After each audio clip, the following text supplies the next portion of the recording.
Hey, welcome to my new video. Want to know how to use motion and fitness on your Apple Watch?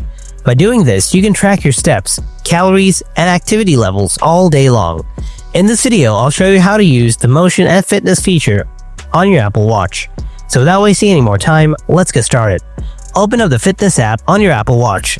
It is a 3-colored rings icon. After opening this app, it will show you 3 rings. Red color tracks the active calories you've burned, green color tracks your exercise that you've done, and blue color tracks how many times you've stood. After that, swipe up to get a detailed overview of your daily activities, including steps, distance, and flights climbed.